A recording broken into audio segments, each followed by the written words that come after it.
किया था friction. Friction force मतलब क्या, एक ऑब्जेक्ट के ऊपर दूसरा, एक सरफेस के ऊपर दूसरा सरफेस या तो रिलेटिवली मूव करता है, या तो फिर रिलेटिवली मूव करने की कोशिश करता है, राइट, या तो रिलेटिवली मूव करता है या तो रिलेटिवली मूव करने की कोशिश करता है। तो उस रिलेटिव मोशन को रोकने के लिए एक फोर्स डेवलप होता है। उस फोर्स को क्या बोलते हैं बच्चों, उस फोर्स को क्या बोलते हैं? फ्रिक्शन। फ्रिक्शन फ्रिक्शन फोर्स बोलते हैं। फ्रिक्शन फोर्स दो तरह के होता है, एक होता है स्टैटिक फ्रिक्शन, एक होता है काइनेटिक फ्रिक्शन। हाँ, स्टैटिक फ्रिक्शन के बारे में मैंने लिख के दिया था क्या? हाँ सर। कुछ लिख के दिया था क्या बेटा? हाँ, क्या एक स्टेटमेंट दिया था, स्टैटिक फ्रिक्शन मैक्सिमम को ही लिमिटिंग फ्रिक्शन बोलते हैं। हाँ, लिमिटिंग। स्टैटिक फ्रिक्शन क्या होता है? सेल्फ एडजस्टिंग होता है, ये भी लिखा गया। हाँ सर। सेल्फ एक्सटर्नल फोर्स बढ़ाओ तो स्टैटिक फ्रिक्शन भी बढ़ता है, और एक्सटर्नल फोर्स घटाओ तो स्टैटिक फ्रिक्शन भी घट जाता है।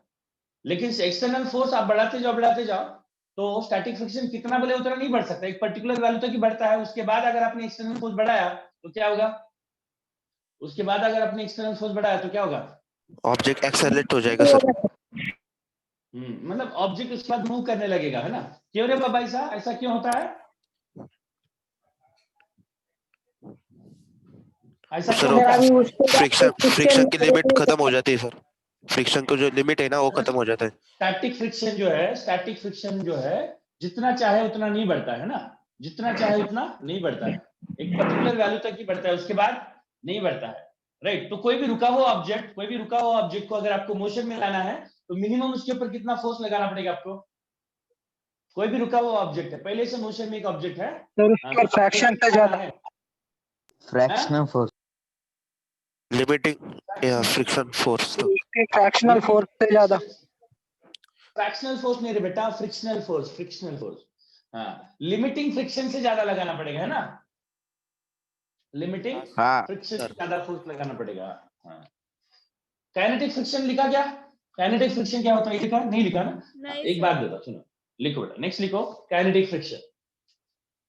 हाँ, whenever one object is in the, whenever, चलो आज इसके प्रॉब्लम भी चालू हो जाएंगे, छोटे। Whenever one object is on the relative motion,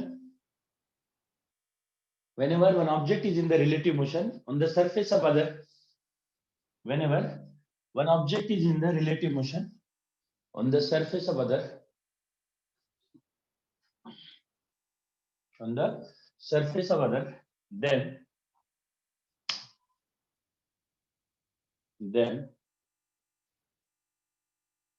the friction acting between two bodies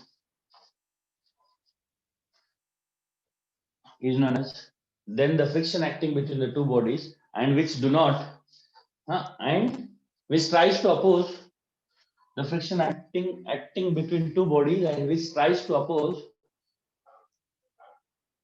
the relative motion between the two bodies, is known as what? Friction. क्या बोलते हैं उसको?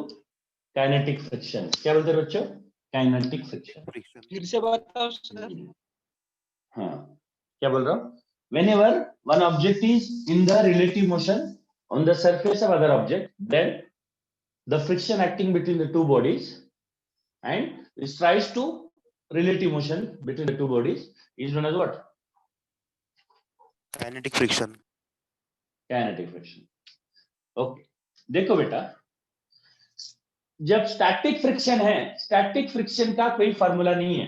पहली बात क्या है बेटा, स्टैटिक फ्रिक्शन का भी ये वाला ब्लॉक है, इसके ऊपर हमने एक सरफेस पे ब्लॉक रख दिया बेटा, इसके ऊपर अगर आपने फोर्स लगा दिया, इसका फ्रिक्शन जो भी है, यहाँ पे मान लो मैक्सिमम आपको 20 न्यूटन लग सकता है, लिमिटिंग फ्रिक्शन मान लो मैक्सिमम 20 न्यूटन है, for example 20 Newton limiting friction है। आप इस फोर्स की वैल्यू जीरो से बढ़ा रहे हो आगे, तो आपकी वैल्यू कब तक, मतलब जब तक 20 नहीं होगी तब तक तो हिलेगा नहीं है, 20 नहीं होगी तब तक तो नहीं हिलेगा ना?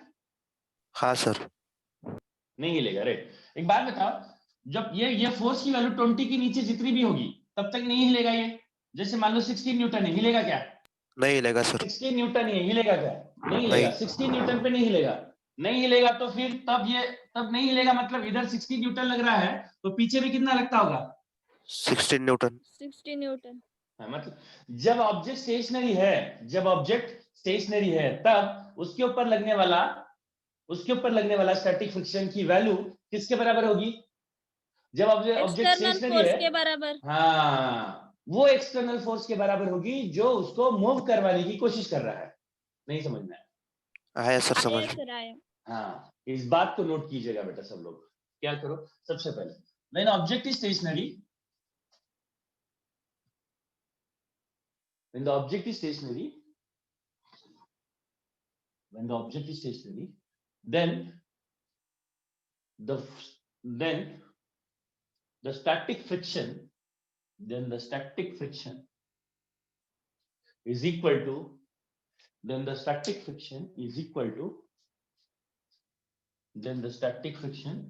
to external force will be equal to external force which is trying to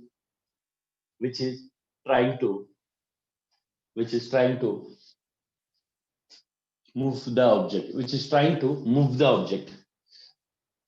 object या slide the object. External force किसके बराबर होगा? मतलब स्टैटिक फोर्स फ्रिक्शन किसके बराबर होगा? External force. हाँ, लेकिन कब रे बाबा? कब? जब ऑब्जेक्ट क्या होना चाहिए उसके लिए? Steady rest. हाँ रख, हाँ। और एक बात लिखो बेटा, when the object is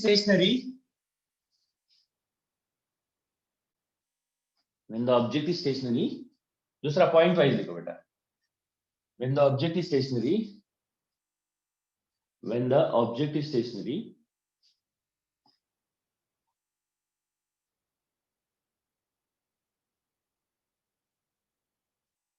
right, the object will not come into motion, या फिर the object will not start slide, do not start slide ऐसे लिखना बेटा, the object do not start slide until do not start sliding until your external force becomes, या फिर until your external force reaches what? Until your external force reaches, किसको reach नहीं करता? Until your external force do not reaches, हाँ? कौन सा रे बाबा? Maximum static friction, है ना? लिमिटिंग भी बोल सकते हैं ना सर? हाँ, वही, उसी को लिमिटिंग बोलते हैं बेटा। मैक्सिमम, देखो स्टैटिक फ्रिक्शन की जो मैक्सिमम वैल्यू रहती है ना, उसी को हम क्या बोलते हैं बेटा? Limiting, maximum static friction. ये लिखो, maximum static friction. Do this, हो गया? सर मिटा दे बेटा, चलो। Yes sir. हाँ, इसके बाद नेक्स्ट लिखो बेटा, लॉज ऑफ फ्रिक्शन। क्या है बेटा? Laws of friction.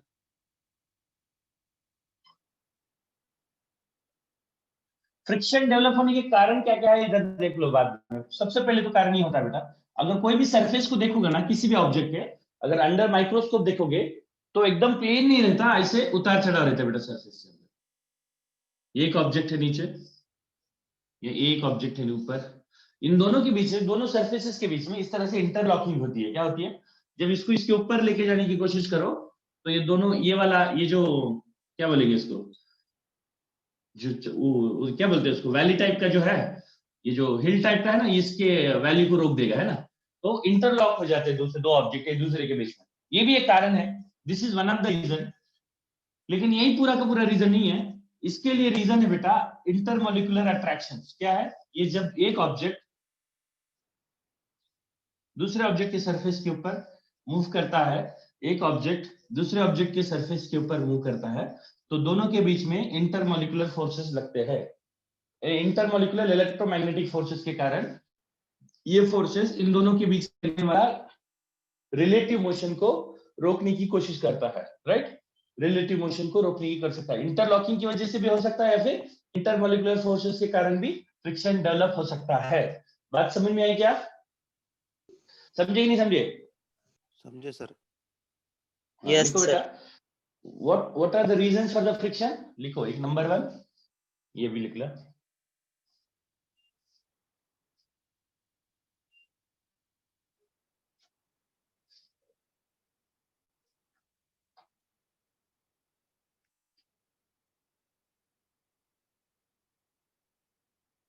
What are the reasons?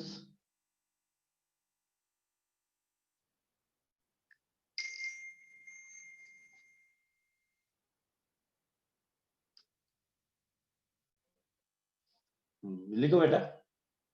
The surfaces of the two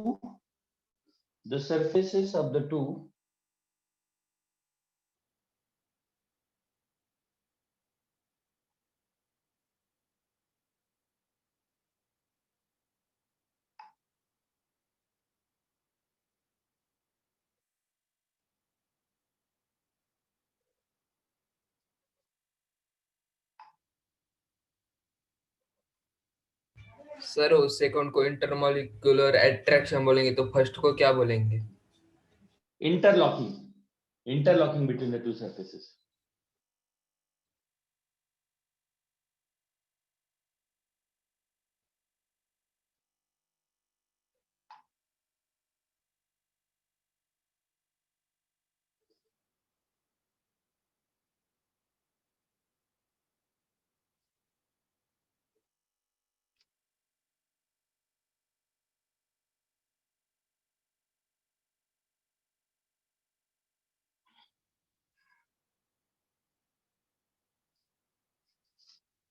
हो गया?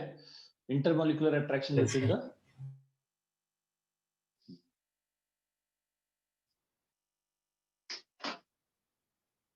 the intermolecular locking आणि ठीक है इंटरमोलिकुलर इंटरेक्शंस है ना, इलेक्ट्रोमैग्नेटिक इंटरमोलिकुलर इंटरेक्शन की वजह से भी फ्रिक्शन फोर्स डेवलप होता है. समझे कि नहीं समझे? Intermolecular, right. प्रार्थना है क्या? Yes sir.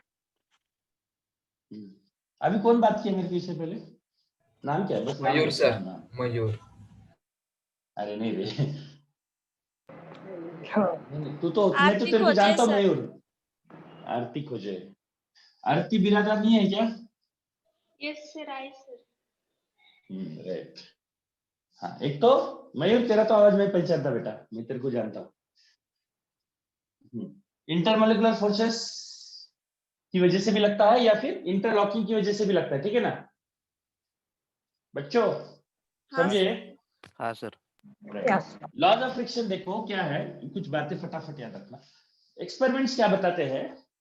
पहले लोग ऐसे ही समझते थे कि ये ऐसे फ्रिक्शन फोर्स है ना, इंटरलॉकिंग की वजह से होता होगा. अगर इंटरलॉकिंग की वजह से होता ना तो ये कॉन्टैक्ट एरिया जितना भी है ना उसके ऊपर डिपेंड करना चाहिए, कॉन्टैक्ट एरिया पे डिपेंड करना चाहिए फ्रिक्शन फोर्स. लेकिन ऐसा नहीं हुआ. तो बाद में पता चला कि फिर पूरा इंटरलॉकिंग की वजह से नहीं होता है, इंटरमोलिकुलर फोर्सेस के कारण होता है. राइट, मतलब ये एक एटम, ये दूसरा एटम, ये तीसरा एटम, चौथा एटम, इसके ऊपर दूसरे ऑब्जेक्ट का atom atom atom atom atom. Right.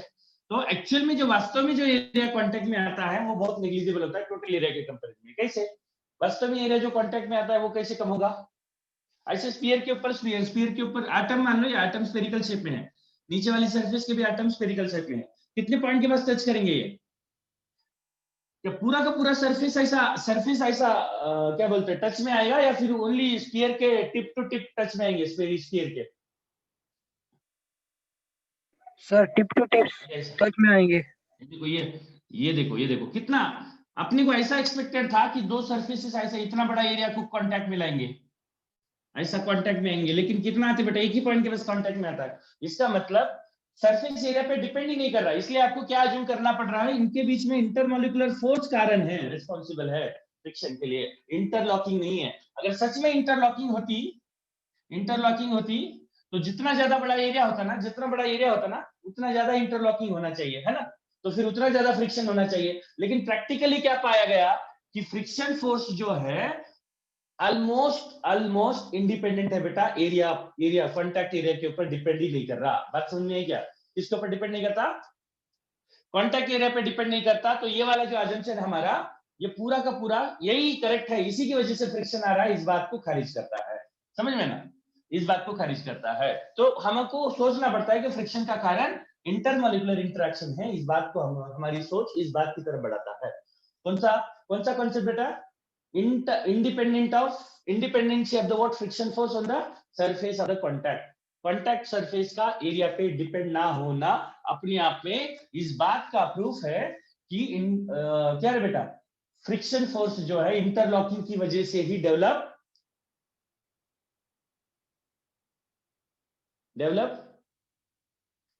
हो रहा है।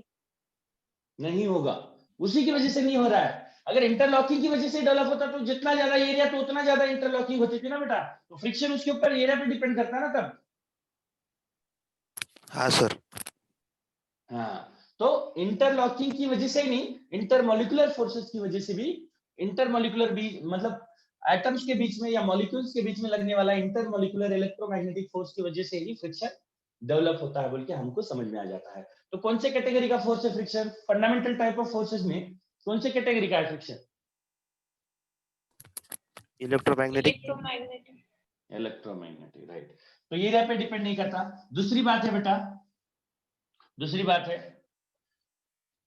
एक ऑब्जेक्ट ये एक सरफेस के ऊपर दूसरा सरफेस मूव कर रहा है, इसकी वेलोसिटी समथिंग v1 है, इसकी समथिंग v2 है, ये फ्रिक्शन फोर्स लगता है दोनों के बीच में, right? Relative motion, relative velocity की वजह से फ्रिक्शन फोर्स लगता, काइनेटिक फ्रिक्शन लगता, लेकिन ये रिलेटिव वेलोसिटी कितनी है इस बात पे डिपेंड नहीं करता। किस पर डिपेंड नहीं करता? रिलेटिव वेलोसिटी कितनी है इसके ऊपर डिपेंड नहीं करता। कम रिलेटिव वेलोसिटी रहने दो, ज्यादा रहने दो, राइट, फ्रिक्शन फोर्स उतना ही लगता। वो रिलेटिव वेलोसिटी की वजह से आता, लेकिन रिलेटिव वेलोसिटी पे डिपेंड, रिलेटिव वेलोसिटी पे नहीं होता। डिपेंड नहीं करता, राइट? हाँ। और दूसरी बात, लिमिटिंग फ्रिक्शन जो है, स्टैटिक फ्रिक्शन तो आपको पता हो गया, वो तो एक्सटर्नल फोर्स के बराबर होता है। लिमिटिंग फ्रिक्शन को एफएल बोलेंगे, वो नॉर्मल रिएक्शन को प्रोपोर्शनल होता है बेटा। जितना ज्यादा नॉर्मल रिएक्शन होगा दो कॉन्टैक्ट सरफेसेस के बीच में, ये एक्सपेरिमेंटल फैक्ट्स है, उतना ज्यादा लिमिटिंग फोर्स होता है। तो इसको प्रोपोर्शनलिटी को हटा देंगे तो something proportionality constant into N, ये हियर म्यू एस को बोलते हैं बेटा स्टैटिक फ्रिक्शन कोएफिशिएंट। क्या बोलते हैं इसको? Static friction coefficient. ये किस बात का प्रमाण है? म्यू एस जो है, दो कांटेक्ट में जो भी ऑब्जेक्ट आ रहे हैं ना, उन दो कांटेक्ट के बीच में, दो ऑब्जेक्ट के बीच में का कांटेक्टिंग सरफेस रफ है कि स्मूथ है। स्मूथ है तो म्यू एस कम रहेगा, बहुत ज्यादा रफ है तो म्यू एस की वैल्यू ज्यादा रहेगी। ये क्या बता देगा बेटा? जो भी दो ऑब्जेक्ट एक दूसरे के साथ कांटेक्ट में आ रहे हैं ना, उनका रफनेस, उनके बीच में का रफनेस को बताएगा ये म्यू एस। म्यू एस अगर बहुत बड़ा है तो समझ लेना कि उनके दोनों के बीच में का रफनेस कैसा है? बहुत बड़ा, बहुत ज्यादा है, राइट? हाँ, उसी तरह से kinetic friction is also directly proportional to the normal reaction, and proportionality हटा देंगे तो समथिंग म्यू के इनटू एन। म्यू के को हम बोलते हैं बेटा कोएफिशिएंट ऑफ काइनेटिक फ्रिक्शन। क्या बोलते हैं इसको? Coefficient of kinetic friction. Kinetic. हाँ, अपनी सिलेबस में अपनी किताबों में most of the time mu S की वैल्यू म्यू के की वैल्यू लगभग सेम ही ले लेते हैं बेटा। म्यू ही ले लेते, म्यू लेने कुछ भी नहीं बोला, स्टैटिक काइनेटिक कुछ नहीं बोला, तो उसको आप लिमिटिंग जैसा भी यूज कर सकते हैं। मतलब ये स्टैटिक फ्रिक्शन कोएफिशिएंट का लिमिट, मतलब coefficient of static friction coefficient जैसा भी यूज कर सकते हैं, या फिर काइनेटिक फ्रिक्शन कोएफिशिएंट जैसा भी यूज कर सकते हैं। अगर कुछ नहीं कहा आपके उसको म्यू के और म्यू एस के बारे में, सिंपली म्यू बोल दिया तो समझ लेना, है ना? समझे कि नहीं समझे? सर वो क्या लिखा है? हाँ, अगर उसने बोला क्या, वो TL है क्या सर? FL है क्या? Directly proportional to normal. हाँ, ये लिमिटिंग फ्रिक्शन है बेटा। लिमिटिंग फ्रिक्शन किस पर प्रोपोर्शनल होता है? नॉर्मल रिएक्शन के ऊपर, समझे ना? हाँ, अगर म्यू के बारे में कुछ नहीं बोला उसने, म्यू एस मतलब लिमिटिंग है कि काइनेटिक है, कुछ नहीं बोला, तो आप उसको या तो काइनेटिक फ्रिक्शन कोएफिशिएंट जैसा भी यूज करो, या तो स्टैटिक फ्रिक्शन कोएफिशिएंट जैसा भी यूज करो, right? Most of the time किताबों में ऐसे ही बोलता है, लेकिन वैसे वास्तव में देखा जाए तो म्यू के थोड़ा सा कम रहता बेटा म्यू एस से। म्यू के की वैल्यू थोड़ी सी कम रहती म्यू से। तो इसका मतलब ऑब्जेक्ट को मोशन में लाने के लिए ज्यादा खींचना पड़ता है। Once it comes into the motion, तो उसका मोशन जारी रखने के लिए ज्यादा फोर्स नहीं लगेगा। मतलब जब लिमिटिंग लगता होगा, जब फ्रिक्शन जब जैसे आप देखो एक ऑब्जेक्ट को आप खींच रहे हो, जब लिमिटिंग फ्रिक्शन लग रहा होगा ना, वो लिमिटिंग फ्रिक्शन सबसे बड़ा रहेगा। Once it comes into the motion, थोड़ा सा कौन सा फ्रिक्शन हो जाता है वो मोशन में आने के बाद, कौन सा फ्रिक्शन हो जाता है? Kinetic friction. Kinetic friction. Kinetic. हाँ, लिमिटिंग फ्रिक्शन काइनेटिक में कन्वर्ट होने के बाद थोड़ा सा काइनेटिक फ्रिक्शन क्या हो जाता है, लिमिटिंग से थोड़ा सा कम हो जाता है। नहीं समझ में आया? अक्सर आपने देखा होगा एक बहुत बड़ा बैग है, अब उसको जब सरकाने को बहुत ताकत लगती है, once it comes into the motion, उसको सरका के मतलब सरकाने के लिए, उसको जस्ट हिलाने के लिए बहुत समय लगता है। Once it comes into the motion, उसके मोशन को कंटिन्यू रखने में ज्यादा फोर्स नहीं लगता। समझे? ऐसा क्यों होता होगा? क्योंकि उसको सरकाते टाइम जब वो हिल रहा होगा, हिलने को रेडी होगा, तब कौन सा फ्रिक्शन लग रहा होगा उसके ऊपर? तब कौन सा फ्रिक्शन लग रहा होगा उसके ऊपर? काइनेटिक। काइनेटिक। नहीं, लिमिटिंग। कौन हाँ सा? Sir, static. अब हिलने ही वाला है, तो कौन सा फ्रिक्शन लग रहा होगा? Limiting. Limiting. Limiting. Once it comes into the motion, motion में आते ही कौन सा फ्रिक्शन लग रहा है? काइनेटिक। काइनेटिक। जैसे काइनेटिक रहता है, काइनेटिक मोशन में आ जाता है तो फ्रिक्शन की वैल्यू थोड़ी सी क्या हो जाती है? कम हो जाती। थोड़ी सी कम। ऐसा क्यों कम होता है वो तो देखेंगे हम। पहले लिख लो बेटा, लॉज ऑफ फ्रिक्शन लिखना पूरे पूरे। नंबर 1 लिखो बेटा। Number 1, friction force do not depends on friction force do not depend on contact area. Friction force do not depend on contact area. Contact area.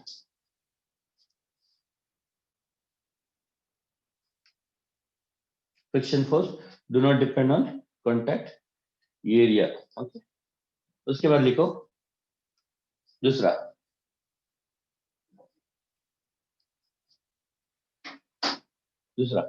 friction arises due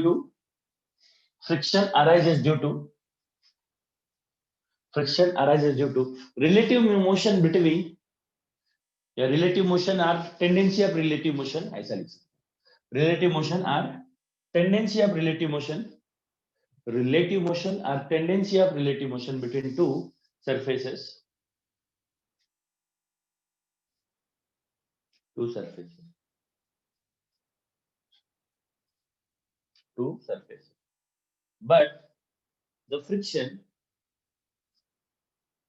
the friction do not depend on relative velocity. Relative velocity के value के ऊपर depend करता है क्या friction? फिर से क्या बताओ sir. Friction arises due to relative velocity, relative motion या फिर tendency of relative motion, but the friction force do not depend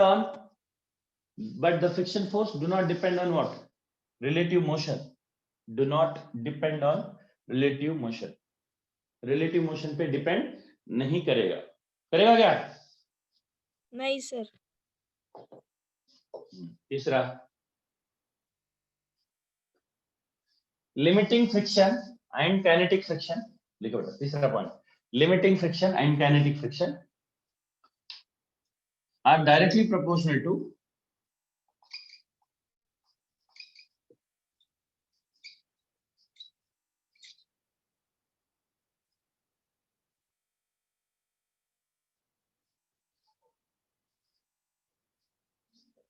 limiting friction and kinetic frictions are directly proportional to what? Limiting friction and kinetic frictions are directly proportional to what? Normal reaction between the two. जिन दो contact surface के बीच में friction लग रहा ना, उन्हीं दोनों के बीच में का नॉर्मल रिएक्शन को डायरेक्टली प्रोपोर्शनल देते हैं, directly proportional to the normal reaction. हो गया? यस सर, हो गया। ये लिखो फिर पूरा, ये लिमिटिंग फ्रिक्शन का फार्मूला और ये काइनेटिक फ्रिक्शन का फार्मूला आज के बाद।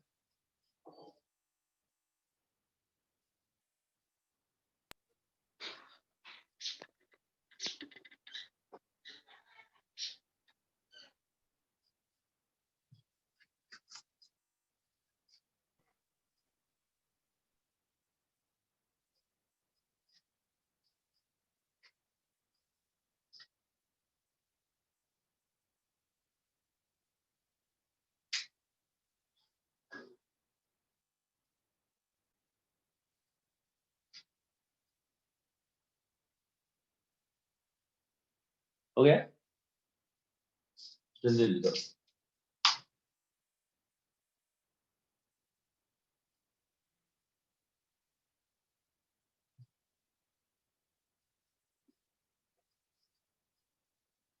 जल्दी जल्दी करो बच्चों।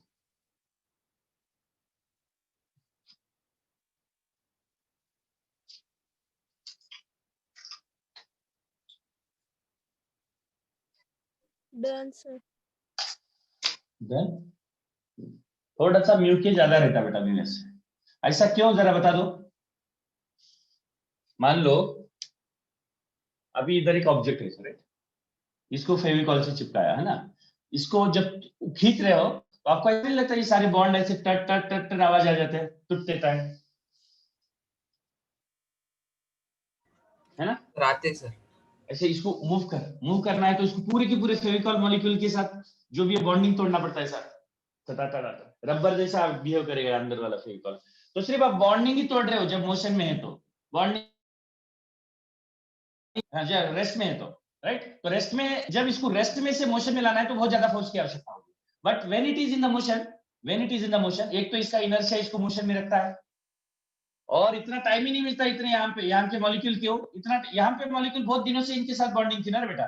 देखो बेटा, बहुत पुराना रिलेशनशिप है, उसको ब्रेक करना बहुत मुश्किल हो जाता है। हाँ, ये आज सुबह ब्रेक, सुनो, सुबह रिलेशनशिप बनी, शाम को ब्रेकअप हो रहा, बहुत तकलीफ थोड़ी ना होती।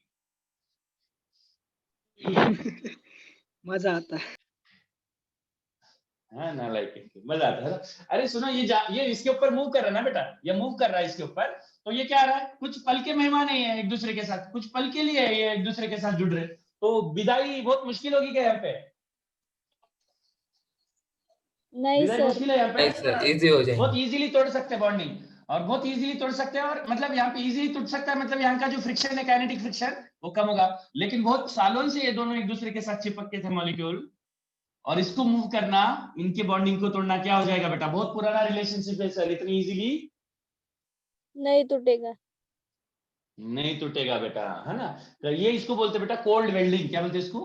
बहुत दिनों से एक दूसरे के साथ चिपका के रखो। कभी आप लोगों ने देखा होगा, घर के अंदर भी कोई ऑब्जेक्ट वगैरह रखता है, या अलमीरा वगैरह, या फिर कबर्ड वगैरह किसी, या अपना बेड का जो पैर होता है वो फर्श के ऊपर, मान लो बड़े दिनों से ऐसा बेड है ना, अपना बेड या टेबल है, अपना टेबल, काफी दिनों से टेबल का पैर यहीं पे जमा हुआ था, राइट? इसको जब हटाओगे तो यहाँ पे क्या हो जाता है, टेबल को हटा देने के बाद भी यहाँ पे मार्क लग जाता है, मार्क लग जाता है कि नहीं लग जाता? लग जाता है सर। हाँ, हाँ, वो मार्क जो है ना, इसको हटाने के बाद ये मार्क इनके मॉलिक्यूल के बीच में गहरी बॉन्डिंग का निशानी होगी बेटा ये, और इसको हम बोलते हैं बेटा कोल्ड वेल्डिंग। क्या बोलते हैं इसको?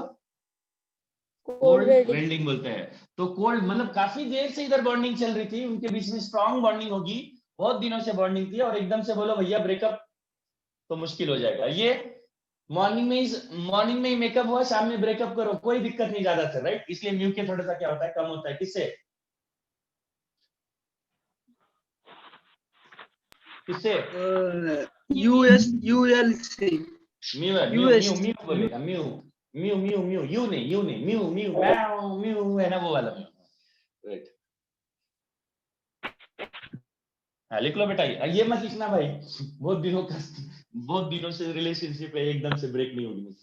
ये जल्दी से मेकअप, जल्दी से ब्रेकअप, सॉरी, जल्दी से मेकअप, जल्दी से ब्रेकअप, तो जल्दी जल्दी, ये बहुत दिनों से मेकअप चल रहा है, ब्रेकअप होना इतना आसान नहीं होगा। जिंदगी भर नहीं भूलोगे ना आप? भूलोगे? नहीं सर। कोल्ड वेल्डिंग किसको बोलता है? कोल्ड वेल्डिंग किसको बोलता है? सर ज्यादा टाइम रिलेशनशिप में रहने के बाद जब ब्रेकअप होता है उसको बोलते हैं।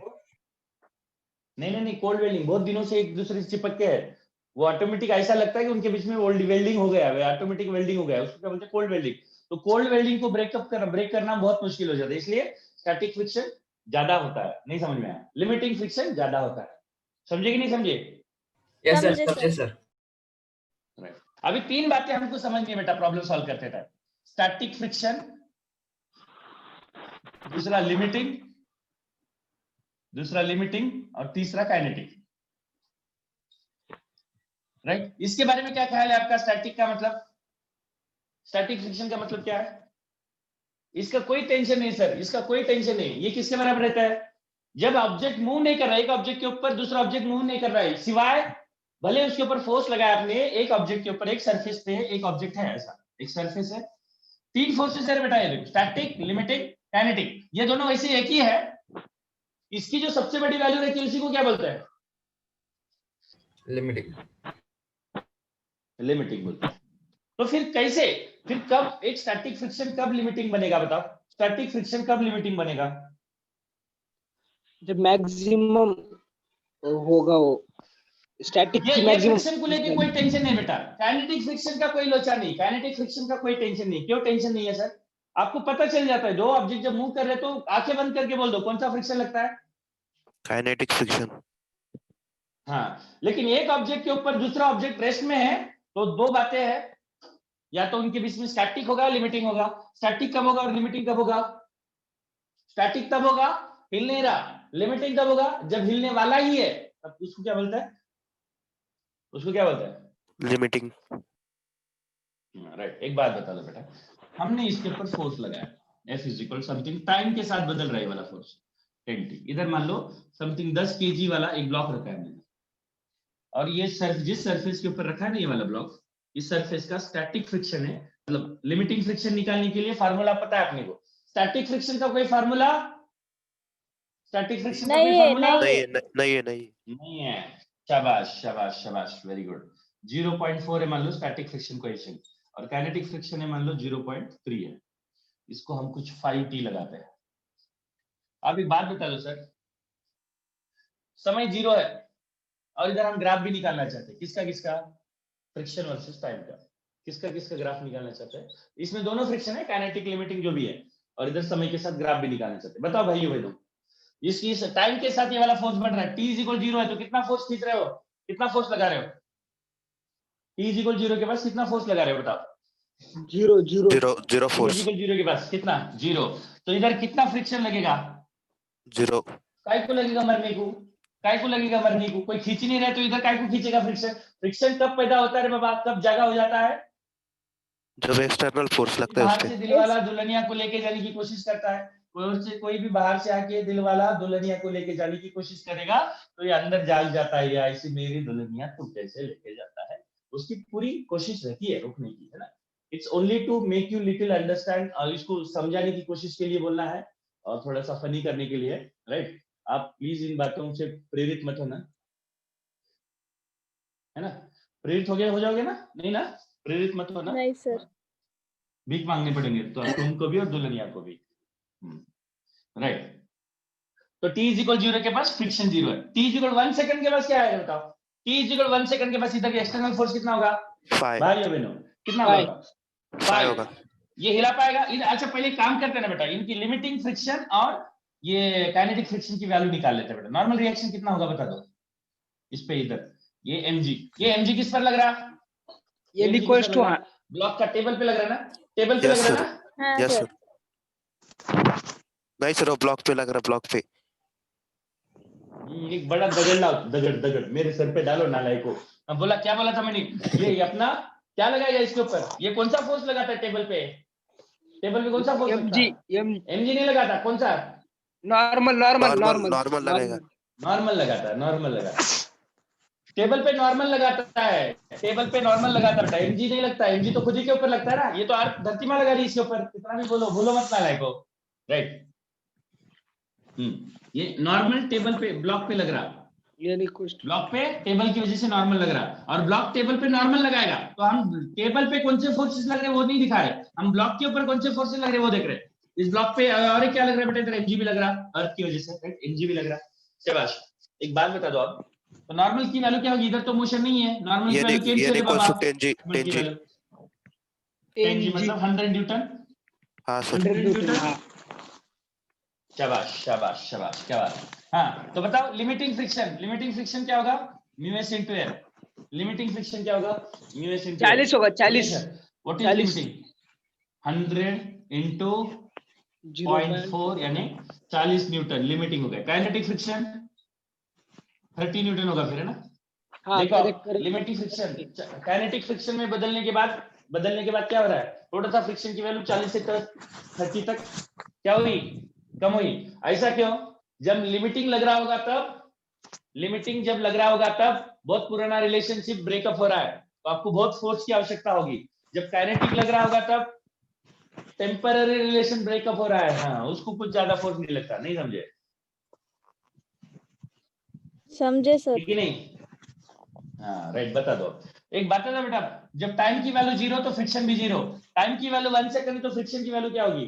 टाइम की वैल्यू 1 सेकंड तो फ्रिक्शन की वैल्यू क्या होगी? उतनी ही होगी 40 ही होगी। ओए, फ्रिक्शन की वैल्यू 40 हमेशा इधर 40 लगेगा? नहीं सर, नहीं नहीं नहीं सर नहीं। अरे नहीं सर, बेटा नहीं। देखो, सुनो सुनो सुनो, एक बात बताता हूँ, ध्यान से रखना, समझ के रखना। यहाँ पे मैक्सिमम 40 लग सकता है, मतलब 40 तक फोर्स लगा सकता है, उसकी कैपेबिलिटी है वो। इसका मतलब ये नहीं है कि वो हमेशा 40 ही लगाएगा, हमेशा स्टैटिक लिमिटिंग ही लगाएगा, ऐसा नहीं। ओए बच्चों, समझे कि नहीं समझे? मैक्सिमम कितना समझे। लगा सकता है? मैक्सिमम उतना लगा सकता है, इसका मतलब ये बिल्कुल भी नहीं है कि उतना ही लगाएगा वो। हाँ सर।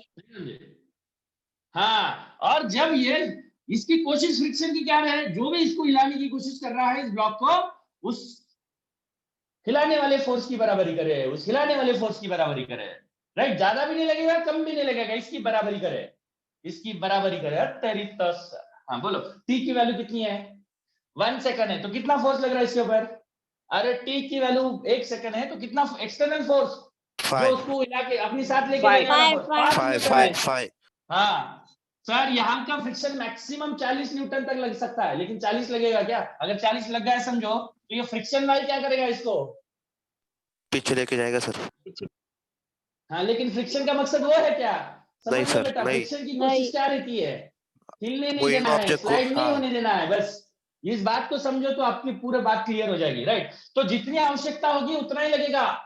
40 लग सकता है, उसकी कैपेबिलिटी है 40 तक, लेकिन 40 मान लो एक इंसान के पास 40,000 है और वो सट्टा खेल रहा है, तो क्या पहले सामने वाले ने 5,000 डाले, तो ये बोले मेरे पास 40,000 है, ले 40,000 घुसा ले अपने मुंह में, बोलेगा क्या? नहीं नहीं सर। सर। वो जितना खेल रहा है उतना ही खेलेगा, नहीं है? हाँ सर। हाँ, तो इसने 5,000 का डाला, इसने 5 मतलब t=1 सेकंड के बाद कितना लगा रहा है फोर्स? 5 न्यूटन लगा रहा है। तो ये फ्रिक्शन अपने तिजोरी में से कितना लगाएगा? चल ले, तो 5 मेरी न्यूटन, बराबरी 5 करने के लिए न्यूटन। मेरे को कितना देना पड़ेगा? 5 न्यूटन। इधर कौन सा फ्रिक्शन लगेगा 5 न्यूटन से? काइनेटिक, लिमिटिक या स्टैटिक? स्टैटिक, ये वाले रीजन चल रहा है कि ये वाला रीजन स्टैटिक। कौन सा? Static Static static friction. Static. Static लगेगा। हाँ राइट सर, 2 सेकंड के बाद कितना लगेगा बताओ? 2 सेकंड पे इधर कितना हो जाएगा? 10 न्यूटन। ओए 10 न्यूटन हो गया, 10 न्यूटन, 10 न्यूटन हो गया। क्या हो गया? 10 न्यूटन हो गया, 10 न्यूटन, 10 न्यूटन। तो ये इसकी ये बराबर नहीं कर सकता, इसकी ये बराबर नहीं कर सकता उसकी। कर सकता है सर। ये ध्यान से समझो, लगता है। कर सकता। ये बोलेगा तू 10 न्यूटन ना ले, 10 न्यूटन पीछे पकड़ के खींच रहा मैं भी तेरे को, इसको हिलने देगा क्या? नहीं सर। नहीं सर। नहीं, ये बोलेगा ऐसा, ये बोलेगा फिर और तीसरे सेकंड में बोलेगा चल 15 न्यूटन लगा रहा हूं मैं, ये बोलेगा 15, ये ले, मैं भी 15 से पीछे खींचूंगा। बताओ, जब तीसरे सेकंड पे इधर एक्सटर्नल फोर्स कितना लग रहा? 15। 15 तीसरे सेकंड पे इधर एक्सटर्नल फोर्स 15, तो फिर इधर भी कितना लगेगा? स्टैटिक 15। 15 ही लगेगा। न्यूटन। स्टैटिक फ्रिक्शन कितना लगेगा? 15 न्यूटन। तो देखो बेटा, स्टैटिक फ्रिक्शन मैक्सिमम लग सकता है 40, बट जरूरी नहीं कि वो 40 ही दिखाए, हमें 40 लगता है, 40 लगता है, 40 लगता है, 40 लगता है, ऐसा नहीं बोलेगा। जितनी आवश्यकता है उतना ही लगेगा। समझदार फ्रिक्शन, सेल्फ एडजस्टिंग फ्रिक्शन। गलती से मान लो ये 15 से 5 हो गया, ये क्या 15 पे रहेगा? नहीं, सर 5 वो हो भी 5 हो जाएगा जाएगा। सर। ये भी डिक्रीज हो 5 हो जाएगा। ये जाएगा। भी 5 हो जाएगा, ये भी 5 हो जाएगा। शाबाश शाबाश। हाँ चलो, तीसरे सेकंड पे 15 हो गया, चौथे सेकंड पे कितना हो गया? 20 चौथे 20, सेकंड पे ये 20। वाला फोर्स 20। ये बोलेगा हम कुछ कम नहीं है, ये भी कितना करेगा अपने आप को? 20। 20 20। शाबाश। छठे सेकंड पे क्या करेगा? छठे 30 25। न्यूटन। 30। तो इसके झोली में है क्या 30 न्यूटन? हाँ, लगा सकते हैं 30? हाँ, ये तो हाँ, 40 सर। तक लगा हाँ सकता सर, 40 है क्या उसके करेगा? पास तो। लगा ठीक सकता। है, 40 लगाएगा। चल 40 लगाएगा, राइट, शाबाश। सातवें सेकंड पे कितना लगाएगा? 35। 35 35। ये भी कितना लगाएगा? ले 35 है ना? 35। ये भी 35 लगाएगा। सातवें सेकंड पे बताओ कौन सा फ्रिक्शन लग रहा है और कितना लग रहा है? कौन सा फ्रिक्शन लग रहा है और कितना लग रहा है? सातवें सेकंड के बाद ये हिलेगा क्या? बताओ, ये हिलेगा क्या सातवें सेकंड के बाद? काइनेमेटिक लिमिटिक फ्रिक्शन लगे। नहीं सर, स्टैटिक ही नहीं, रहेगा स्टैटिक सर। ही लगेगा ना सर। स्टैटिक लगेगा सर, आठवां- स्टैटिक। 8वां बोला ना सर आपने। 7वें सेकंड, नहीं 7 बोला भाई, 7 हाँ बोलो। 7वें सेकंड पे इधर क्या लगेगा बताओ, ये हिलेगा क्या 7वें सेकंड के पास? नहीं सर, नहीं नहीं सर, लगेगा। नहीं नहीं हिलेगा। नो, नहीं हिलेगा 7वें सेकंड के पास, नहीं हिलेगा, राइट? नहीं लगेगा तो नहीं हिलेगा, तो ये इधर का फ्रिक्शन कौन सा लगेगा फिर? स्टैटिक। स्टैटिक स्टैटिक स्टैटिक लगेगा। और स्टैटिक फ्रिक्शन का कोई फार्मूला नहीं होता। नहीं है। नहीं होता। नहीं होता। नहीं होता। वो किसके बराबर होता है? जो फोर्स हिलाने की कोशिश कर रहा है ना, उसकी बराबरी करता है। तो 7वें सेकंड पे ये फोर्स कितना लग रहा है? 35। बोलो बोलो बोलो बोलो जल्दी बोलो, ये वाला फोर्स कितना लग रहा है? 35। तो स्टैटिक फ्रिक्शन भी कितना लगेगा बेटा? 35। 35। बल्ले बल्ले, बराबर है। हाँ सर। ओके, 8वें सेकंड के बाद सर, 8वें सेकंड के बाद ये कितना लग रहा है? 40 न्यूटन। 40। 40 न्यूटन लग गया। इधर भी कितना लगेगा? 40 न्यूटन। 40 हो जाएगा लिमिटिंग अभी भी ये स्टैटिक फ्रिक्शन है कि नहीं है बता दो। अभी भी ये 40 न्यूटन स्टैटिक है कि नहीं है बता दो। है सही सर, है। स्टैटिक ही है सर। है, स्टैटिक है, लेकिन इससे बाद स्टैटिक और नहीं बढ़ने वाला। इसके बाद 40 के बाद और एक कतरा भी बढ़ने वाला नहीं है। नहीं है। इसलिए ये 40 जो है स्टैटिक फ्रिक्शन है और उसकी सबसे बड़ी वैल्यू है। तो इसे क्या नाम दे, इसका क्या नाम होगा? इस फ्रिक्शन को क्या नाम दे हम? बोलो बोलो, इस फ्रिक्शन का क्या नाम दे? लिमिटिंग क्या नाम फ्रिक्शन। देंगे? Limiting Limiting friction. बात समझ में आई बच्चों? इसको हाँ, सर। बोलेंगे लिमिटिंग। लिमिटिंग सर, अभी टाइम हो गया 8 सेकंड के पास, ये हिलना चालू करेगा, है ना? हिलना चालू करेगा। ये देखो लॉन्ग रिलेशनशिप ब्रेकअप हो, बोलो लॉन्ग रिलेशनशिप क्या हो रही है? ब्रेकअप हो रही है, इसलिए बहुत ज्यादा फोर्स लग रहा है, राइट? ब्रेकअप हो रही है। 8, हाँ राइट, 8वें, देखो आपको फील हो रहा है इधर वाले, देखो बॉन्डिंग टूट रही है, कोल्ड वेल्डिंग टूट रही है 8वें सेकंड के पास। Sir t is equal 8.2 second के पास क्या होगा? t इज इक्वल 8.2 सेकंड के पास क्या होगा बताओ? सर इधर वाला फोर्स अब कितना होगा? आता है ना मल्टीप्लिकेशन, 5 इंटू 8.2, 5 दूनी 4, हाँ बोलो, पता नहीं कितना रहता, हाँ हम बोलो ना 10। 41 कितना रे बाबा? 41। 41 न्यूटन। आप बताओ इधर का फ्रिक्शन 41 होगा क्या? 41.2 इधर का फ्रिक्शन 41, नहीं हाँ नहीं जो बचा। 41.2 क्या? हाँ इधर का फ्रिक्शन क्या होगा? 41 हो जाएगा? नहीं सर, उसकी नहीं लिमिट होगा। खत्म हो गई। रहेगा 41 हो जाएगा? 41 हो जाएगा? नहीं नहीं, सर, ये 40 से ज्यादा नहीं लग सकता। उल्टा अब ये मोशन में आ जाएगा ना 40 के बाद, ये फोर्स जैसे ही 40 को पार करेगा तो ये अपनी 40 तक ही पहुंचेगा। 40 से ज्यादा बढ़ाने की ताकत नहीं है इसकी, राइट? तो इसका लिमिटिंग है 40, 40 से ज्यादा नहीं बढ़ा सकता, 40 से ज्यादा नहीं बढ़ा सकता। जैसे ये वाला फोर्स 41 बन गया, 41 बन गया, तो ये क्या हो जाएगा फिर? ये बोलेगा अब तो जाना ही पड़ेगा, ये तो इसको बोलेगा अलविदा दोस्त, आप तो अपना रिलेशनशिप ब्रेक करना ही पड़ेगा क्योंकि I got someone next. Okay right, तो ये ज्यादा हो गया, ये कम हो गया, इसका फोर्स कमजोर हो गया, इसका फोर्स ज्यादा हो गया। ये वाला ब्लॉक बेवफाई कर गई इसके साथ, और इसके साथ चले जाने की तैयार हो गई है। तो इधर कौन सा फ्रिक्शन लगेगा? कौन सा फ्रिक्शन जन्म लेगा? काइनेटिक। Kinematic, kinetic. हाँ जी, काइनेटिक, काइनेमेटिक नहीं, काइनेटिक फ्रिक्शन। बोलो कितना फ्रिक्शन लग जाएगा? टी मतलब टी इज इक्वल 8.1 सेकंड के पास कितना फ्रिक्शन लग जाएगा? या 8.2 सेकंड के पास कितना फ्रिक्शन लग जाएगा इधर? 41। कौन सा? इधर इधर इधर 41 लगेगा? हे भगवान, नहीं समझ में आ रहा है आपको? एक्सटर्नल बढ़ रहा, एक्सटर्नल बढ़ रहा। अगर इधर भी 41 लगने लगता तो मरने को मिलता है, ये इसके साथ जाती नहीं है बेवफा। हाँ सर, बराबर है। ये कितना, इसका प्रॉब्लम क्या है? 40 से ज्यादा, ये 40 नहीं से बढ़ ज्यादा सकता वो। नहीं बढ़ सकता सर। नहीं बढ़ सकती, लेकिन ये कितना भी अनगिनत बढ़ सकता है। ये जब तक 40 नहीं हुआ तब तक ये बोलेगा, ये इसको बोल रहा तू ही मेरा सब कुछ है, तू ही मेरा, हाँ तेरे को छोड़ के कभी नहीं जाऊंगी। जैसे इधर का 40 से ज्यादा क्रॉस कर लिया तो इसको लगा कि इसके साथ जाने में ज्यादा फायदा है, ये गया बाढ़ में, बराबर, ये गया तेल लेने, है ना? समझ में आया कि नहीं आया? इसके हाँ, साथ सर। बॉन्डिंग टूट जाएगी और मोशन में करेगा, और बॉन्डिंग टूटने के बाद इधर मोशन में आने लग गया। ये मोशन में आने लगने के बाद इधर कौन सा फ्रिक्शन लगने लगता है? काइनेटिक। काइनेटिक लगने लगता है। कौन सा लगने लगता है सर? काइनेटिक लगने लगता है। जैसे मोशन में आ गया काइनेटिक। बताओ t इज इक्वल 8.2 सेकंड के बाद कौन सा फ्रिक्शन लगेगा इधर? बताओ। काइनेटिक। कौन सा फ्रिक्शन लगेगा? ये मूव करेगा ना, t हाँ, इज इक्वल सर। 8 सेकंड के बाद ये मोशन में आ जाएगा। t इज इक्वल 8.2 सेकंड के बाद ये ऑलरेडी मोशन में है, कौन सा फ्रिक्शन लगेगा तब? काइनेटिक। कितना लगेगा? ये लगेगा ना, काइनेटिक। कितना लगेगा? काइनेटिक फ्रिक्शन लगेगा, काइनेटिक फ्रिक्शन लगेगा। काइनेटिक फ्रिक्शन लगेगा मतलब क्या होगा? काइनेटिक फ्रिक्शन लगेगा मतलब कितना लगेगा बताओ? काइनेटिक फ्रिक्शन लगेगा मतलब कितना लगेगा? 30 इधर न्यूटन। कितना लगेगा काइनेटिक फ्रिक्शन? 30 न्यूटन। सर बाद में 9 सेकंड हो गया, इधर कौन सा लगेगा फ्रिक्शन? 90 सेकंड के बाद में इधर वाले फ्रिक्शन में कोई चेंज आएगा क्या, या कांस्टेंट? काइनेटिक फिक्स लगेगा या वो भी बदलेगा? काइनेटिक नहीं सर, बदलेगा कि वो फिक्स रहेगा? फिक्स रहेगा सर वो। सर उसमें एक ही जैसा हो रहा है सर। सुबह बॉन्डिंग बन रही, शाम को ब्रेकअप हो रहा है, सुबह बॉन्डिंग शाम को ब्रेकअप, सुबह बॉन्डिंग शाम को, तो उस फ्रिक्शन की वैल्यू में कोई चेंज नहीं होगा। नहीं होगा बेटा। तो हमेशा कांस्टेंटली बाद में क्या लगेगा? once the block comes into the motion, it will experience a constant friction force known as what? Kinetic friction, and that will be what? 30 Newton in this case. नहीं समझ में आया? आया सर। समझा कि नहीं समझा? तो आप बताओ सर, इन तीनों फ्रिक्शन को बोलो इधर, इस केस में इन तीनों फ्रिक्शन को आप कैसे देखते हो? स्टैटिक, काइनेटिक काइनेटिक और लिमिटिंग। सॉरी, इधर लिमिटिंग ना सर, इधर लिमिटिंग, इधर काइनेटिक। काइनेटिक। देखो बेटा, इसका इसका इसका वैल्यू क्या होगा बेटा? जब तक ये ऑब्जेक्ट, जब तक आपका एक्सटर्नल फोर्स लिमिटिंग को रीच नहीं करेगा तब तक ये फोर्स लगेगा, बराबर है?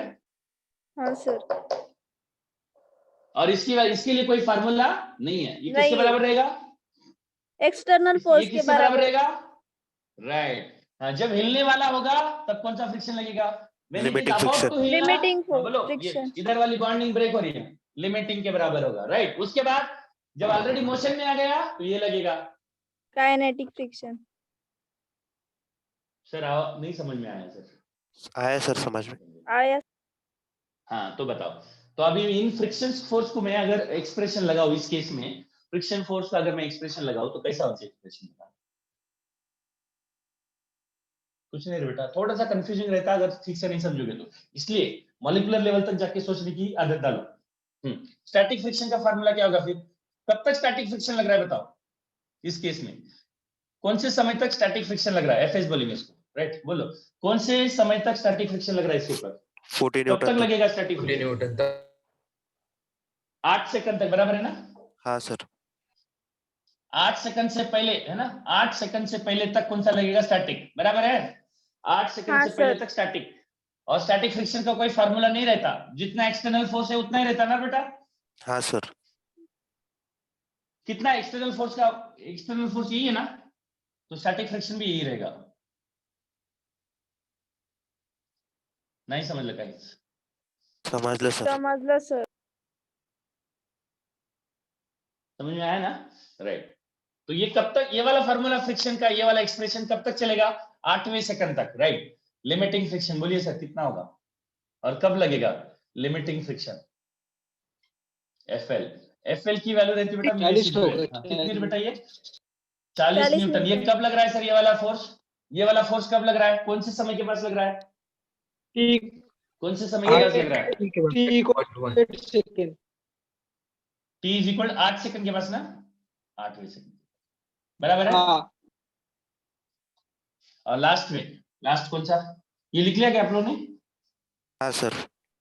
हाँ हाँ देखो फिर, काइनेटिक फ्रिक्शन बोलो, काइनेटिक फ्रिक्शन एफ के, वो कब लगेगा सर? म्यू के इंटू एन। ये कब लगेगा सर? ये जब मोशन में आने लगेगा ना तब काइनेटिक फ्रिक्शन। बोलो sir kinetic friction, kinetic friction, kinetic friction भाइयों बहनों, काइनेटिक फ्रिक्शन कितना आ रहा है? 30 न्यूटन। ये वाला कब रे, ये फ्रिक्शन कब लगना चालू करेगा? कब से कब तक चालू करेगा ये बताओ? ये कब से कब तक चालू करेगा? ये कब चालू करा? ये कौन से समय के पास इतना लगा? केवल 8वें सेकंड के पास। और 8 सेकंड से कम समय के पास ये वाला फ्रिक्शन था। 8वें सेकंड के पास ये कब लगेगा ये वाला? 8 सेकंड से ज्यादा जब होगा तब। 8 सेकंड के बाद जो भी है तब, 8 सेकंड के बाद यही लगेगा है ना? 8 सेकंड के बाद यही लगेगा ना, राइट। इसमें कौन सा कॉन्सेप्ट है बताओ? ये कॉन्सेप्ट है, ये वाला कॉन्सेप्ट है? नहीं है नहीं सर। सर, नहीं सर, नहीं। ये वाला कॉन्सेप्ट है? नहीं 8 सेकंड नहीं के बाद सर। तो कांस्टेंट फ्रिक्शन लग रहा है कि नहीं लग रहा? हाँ सर, काइनेटिक लग ये रहा है 8 सेकंड कांस्टेंट। के बाद कांस्टेंट नहीं लग रहा? कांस्टेंट लगेगा ना, 30 ही लगेगा, उसके बाद बदल रहा है क्या ये? नहीं सर। क्योंकि ये मोशन में आने के बाद, देखो बेटा, मोशन में आने के बाद क्या हो रहा है, एक जैसी चीज ही हो रही है सर। ब्रेकिंग ने making breaking making breaking making breaking making breaking making breaking, जब तक नॉर्मल रिएक्शन कांस्टेंट है तब तक फ्रिक्शन भी कांस्टेंट रहेगा, राइट? नहीं समझ में आया सर? समझे कि नहीं समझे? अच्छा एक बात बताओ, ये वाला ऑब्जेक्ट को वेलोसिटी कब से आना चालू होगी, एक्सेलरेट होना कब से चालू करेगा ये वाला ब्लॉक? एक्सेलरेट होना कब से चालू करेगा ये वाला ब्लॉक? 8 सेकंड के बाद। हाँ 8 सेकंड तक तो कोई एक्सेलरेशन नहीं था ना उसको? नहीं सर। 8 सेकंड तक तो कोई एक्सेलरेशन नहीं था ना? नहीं सर। नहीं था सर। मोशन भी नहीं था तो वेलोसिटी भी नहीं है, एक्सेलरेट, राइट? तो ग्राफ निकालना है फ्रिक्शन का, ये निकाला, ये लिख लिया था ना आप लोगों ने? लिखा था कि नहीं लिखा था? लिखा था सर। लिखा था क्या रे बाबू सब लोगों ने? हाँ सर। चलो ग्राफ बनाते हैं फिर। चलो सर पहले 8 सेकंड तक ये ग्राफ कैसा बनेगा? 8 सेकंड तक ये ग्राफ कैसा है? 8 सेकंड तक ये ग्राफ कैसा है? बोलो सर। 8 सेकंड तक ये वाला इसके हिसाब से बढ़ रहा है ना फ्रिक्शन? 5t टाइम के साथ बढ़ रहा है कि कांस्टेंट है फ्रिक्शन? 8 सेकंड तक बढ़ रहा है कि 8 कांस्टेंट सेकंड है? तक एक्सरे पेच होगा सर, एक्स एक्सिस पर। फ्रिक्शन बढ़ेगा ही नहीं, ऐसा होगा? नहीं सर। सबसे बड़ी वैल्यू क्या है फ्रिक्शन की बताओ? सबसे बड़ी लिमिटिंग वैल्यू कितनी है? Limiting value 40 sir. 40 न्यूटन। और 40। और काइनेटिक फ्रिक्शन कितना है? 30 न्यूटन, राइट? बोलो सर। बताओ 8 सेकंड तक फ्रिक्शन बढ़ रहा कि कांस्टेंट? अरे स्टेट, ये काय का इक्वेशन है बताओ? ये y = mx, टाइम के साथ फ्रिक्शन को मैंने y एक्सिस पे लिया, स्टैटिक टाइम को फ्रिक्शन x का एक्सिस पे लिया। हाँ फ्रिक्शन क्या हो रहा है? स्टैटिक फ्रिक्शन है, लेकिन वो वाला फ्रिक्शन क्या हो रहा है समय के साथ? बढ़ रहा है, बढ़ बढ़ रहा रहा है है। सर। बढ़ रहा है तो ग्राफ कैसा होगा? ग्राफ कैसा होगा बच्चों? ग्राफ कैसा होगा? नीचे से ऊपर जाएगा सर। हाँ स्ट्रेट लाइन ना, इसलिए बोला था मैंने पढ़ो नालाय को, क्या पढ़ो? वो ग्राफ्स वगैरह ड्रॉ करना पढ़ो। ये देखो ऐसा बढ़ रहा है ना, देखो बेटा, राइट? फिर यहाँ पे रीच हुआ मैक्सिमम वैल्यू, ये कौन सा फ्रिक्शन को रीच हुआ? कौन से फ्रिक्शन को रीच हुआ? कौन से फ्रिक्शन को रीच हुआ? मैक्सिमम कौन सा 8वें सेकंड के बाद कौन से फ्रिक्शन को रीच? हाँ मैक्सिमम लिमिटिंग, मतलब लिमिटिंग कौन सा? लिमिटिंग लिमिटिंग ना, लिमिटिंग लिमिटिंग। उसके बाद क्या होगा फिर? उसके बाद मोशन में आ रहा है, मोशन में आ रहा है तो फ्रिक्शन की वैल्यू 40 न्यूटन ही है, फिर थोड़ी सी कम हो रही है, तुरंत थोड़ी सी कम हो रही है ना? और कौन से वैल्यू पे आ रही है? कौन से वैल्यू पे रीच हो रही है? थोड़ी सी तुरंत 30 न्यूटन तक, बराबर है? 30 न्यूटन पे आएगी, फिर कांस्टेंट रहेंगी। हाँ उसके बाद क्या है? उसके बाद कांस्टेंट फ्रिक्शन। कांस्टेंट ये होगा कांस्टेंट। ग्राफ। हाँ समझे हाँ ये समझे वाला सर। ग्राफ होगा। नहीं समझे कुछ? समझे कि नहीं? तो आप याद रखना बेटा, अगर मैं एक्सटर्नल फोर्स के साथ फ्रिक्शन का वेरिएशन दिखाऊं तो कैसा होना चाहिए बताओ? इधर मैंने लिया स्टैटिक फ्रिक्शन और इधर लगा मैंने एक्सटर्नल फोर्स। बताओ कब तक दोनों? समझे। ये स्टैटिक फ्रिक्शन शुरुआत में एक्सटर्नल फोर्स के बराबर ही होगा ना? ये टाइम के साथ हाँ। ग्राफ है, याद रखना, ये टाइम के साथ ग्राफ। और ये एक्सटर्नल फोर्स के साथ ग्राफ है। जब एक्सटर्नल फोर्स की वैल्यू कितनी है? 40 न्यूटन है, तब तक क्या हो रहा है बेटा? तब तक क्या हो रहा है? जब तक एक्सटर्नल फोर्स 40 न्यूटन को रीच नहीं हो रहा तब तक स्टैटिक फ्रिक्शन और एक्सटर्नल फोर्स बराबर है क्या अलग अलग है बताओ?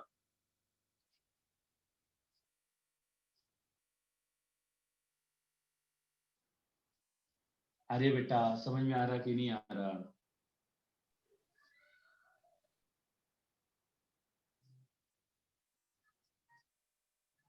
बोलो शुरुआत में। अरे बेटा एक्सटर्नल फोर्स और स्टैटिक फ्रिक्शन सेम ही तो है, जितना इधर लगाओ इतना इधर लगेगा, ये बढ़ाओ तो ये भी बढ़ा। ये दोनों वैल्यूज हमेशा जब तक ये ऑब्जेक्ट स्टेशनरी है, जब तक ऑब्जेक्ट स्टेशनरी तब तक एक्सटर्नल और स्टैटिक कैसे रहेंगे एक दूसरे को? सेम रहेंगे, सेम जब तक इक्वल। ऑब्जेक्ट सेम रहेंगे ना, तो ग्राफ कैसा आएगा? जब तक आपका फ्रिक्शन, बोलो यहां तक साथ में बढ़ेंगे। कौन कौन साथ में बढ़ रहे हैं? कौन कौन साथ में बढ़े? एक्सटर्नल और फ्रिक्शन स्टैटिक, है, ये कौन सा एक्सटर्नल और फ्रिक्शन है? स्टैटिक। हाँ फ्रिक्शन स्टैटिक सेम ही और है, तो ये वाला एंगल क्या रहेगा? ये वाला देखो, ये वाला 40 है, ये भी 40 है, बराबर है? एक्सटर्नल फोर्स भी 40, फ्रिक्शन फोर्स भी 40, तो ये वाला एंगल क्या बनेगा? 45 डिग्री, बराबर है? 40 मतलब 40 न्यूटन तक पहुंचे जब तक, देखो क्योंकि लिमिटिंग फ्रिक्शन तक पहुंचे जब तक एक्सटर्नल फ्रिक्शन की वैल्यू और लिमिटिंग फ्रिक्शन की वैल्यू, मतलब स्टैटिक फ्रिक्शन की वैल्यू सेम रहती। वंस लिमिटिंग रीच होने के बाद भले आपका एक्सटर्नल बढ़ जाए, लेकिन आपका लिमिट फ्रिक्शन बढ़ता गया। अरे एक बार मोशन में आया रे बाबा, ये मोशन में आया, इसकी वैल्यू अभी टाइम के साथ बढ़ रही है, ये वाली फोर्स की टाइम के साथ बढ़ रही, तो ये भी बढ़ाएगा क्या अपनी वैल्यू को once it comes into the motion? ये नहीं बढ़ा सर, पाएगा, कम उसके होगा। बाद नहीं इसका सर, बढ़ेगा ना, नहीं, ज्यादा नहीं नहीं, बढ़ा नहीं। कम पाएगा। हो जाएंगे ना। हाँ उसके बाद एक्सटर्नल फोर्स कितना भी बढ़ा, मतलब एक्स कोऑर्डिनेट कितना भी बढ़ जाए, आपका वाई कोऑर्डिनेट बढ़ेगा क्या? वाई मतलब फ्रिक्शन बढ़ेगा क्या? 40 से ऊपर जाएगा क्या? नहीं सर, नहीं, उल्टा थोड़ा सा कम हो जाएगा, और है ना, उल्टा थोड़ा सा कम होके क्या रहेगा? कांस्टेंट रहेगा फिर, कांस्टेंट हो कांस्टेंट जाएगा। कांस्टेंट। उल्टा थोड़ा सा कम होके कांस्टेंट रहेगा। थोड़ा सा समझो बेटा। हाँ, ये होगा। ये किसके साथ ग्राफ है फ्रिक्शन का? टाइम के साथ। ये किसके साथ ग्राफ है? एक्सटर्नल फोर्स के साथ। हाँ, ये दोनों ग्राफ बना दो। इससे अपने को आइडिया आ जानी चाहिए सर, ये सब मैंने पढ़ाने के पीछे एक ही मकसद था कि फ्रिक्शन कैसे बदलता है समय के साथ एक्सटर्नल फोर्स के साथ। एक बार सोच के आ जाओ कल।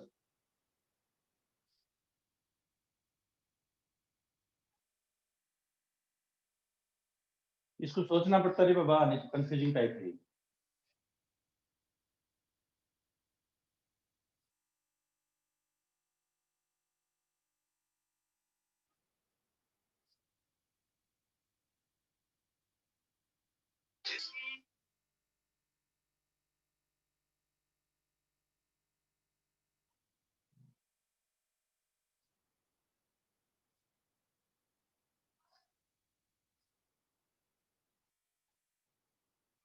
क्लास अपना 12 तारीख तक रहेगा बेटा, 12 तारीख को भी अपना क्लास होगा, राइट? ठीक है ना? क्या सर? ठीक सर। 12 तारीख हाँ को? सर, ठीक है।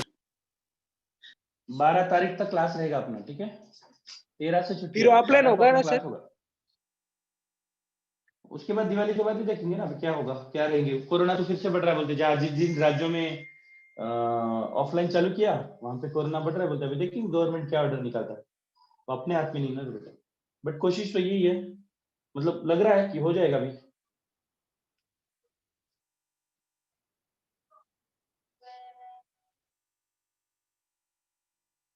ऑफलाइन हुआ तो बहुत ही अच्छा है,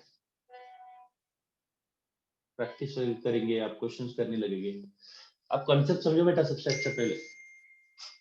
समझ में आया ना? कब हिलने लगेगा? जब तक ऑब्जेक्ट नहीं हिलेगा तब तक कौन सा फ्रिक्शन लगेगा, याद रखना। अब क्या स्टैटिक। करे बेटा, आंखें खराब हो रही है सबको। क्या स्टैटिक लगेगा, और स्टैटिक फ्रिक्शन की वैल्यू किसके बराबर रहेगी?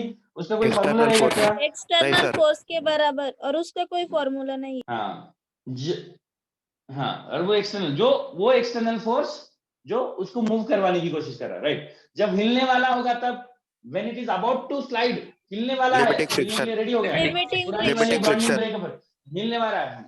हिलने वाला है मतलब बरसों पुरानी बॉन्डिंग ब्रेक हो रही है, बोलो कौन सा? Limiting, right? लिमिटिंग की वैल्यू भी एक्सटर्नल के बराबर ही होगी, राइट? उसके बाद हिलने लगा, चलने लगा, तब कौन सा फ्रिक्शन काइनेटिक लगता है? Friction. Kinetic friction. Kinetic friction. हाँ, बाद में काइनेटिक फ्रिक्शन बदलेगा क्या समय के साथ? नहीं सर, कांस्टेंट रहेगा। एक्सटर्नल फोर्स के हिसाब से काइनेटिक बदलेगा क्या? एक्सटर्नल फोर्स के साथ काइनेटिक नहीं बदलेगा बेटा। कौन एक्सटर्नल फोर्स के साथ अपने आप को एडजस्ट करता है? कौन सा फ्रिक्शन एडजस्ट करता है? स्टैटिक। Static friction. हाँ, जब तक ऑब्जेक्ट स्टेशनरी है तब तक ये एक्सटर्नल फोर्स के साथ अपने आप को एडजस्ट करता है। मोशन में आने के बाद ऑब्जेक्ट एक्सटर्नल फोर्स को गिनता नहीं। तू कुछ भी होगा, घर का बड़ा होगा अपनी घर का, मैं तो इतना ही लगाऊंगा, इतना ही लगूंगा, ऐसा कौन बोलेगा? Kinetic friction. Kinetic friction. हाँ, स्टैटिक फ्रिक्शन नहीं बोलेगा प्रभु, आप जितना लगोगे ना मैं भी उतना ही लगाऊंगा। आप बढ़ोगे ना तो मैं भी बढ़ूंगा, आप घटोगे तो मैं भी घटूंगा, आपकी बराबरी करूंगा मैं, आपसे बढ़ूंगा नहीं, आपसे ज्यादा होगा नहीं, ऐसा कौन बोलेगा? Static. Kinetic, don't care, once the object is in the motion, तू कितना भी लग, मेरे को तेरे से कोई लेने देना नहीं एक्सटर्नल, तू कुछ भी लग, मैं कितना लगूंगा? Mu into n, constant. है ना? कितना लगूंगा? म्यू के into N, mu n into N, mu के इनटू एन, इतना ही लगूंगा, इससे ज्यादा भी नहीं लगूंगा, कम भी नहीं लगूंगा। तू बड़ा लग, ज्यादा लग, कुछ भी कर, तू होगा अपने घर का बड़ा छोटा। मैं कितना लगाऊंगा? मैं कितना लगूंगा? म्यू के इनटू एन के बराबर लगूंगा। समझे कि नहीं समझे रे बेटा? अवगढ़ है बहुत, समझे? अवगढ़ है क्या रे बाबा? नहीं। अवगढ़ है बहुत, थोड़ा सा समझो फिर भी। हाँ, एक बार समझ के आ जा, फिर क्वेश्चंस करेंगे कल से। ओके बेटा, इसमें ज्यादा थियरी नहीं है, राइट? ज्यादा थियरी नहीं है इसमें, क्वेश्चंस ही करना है कल से।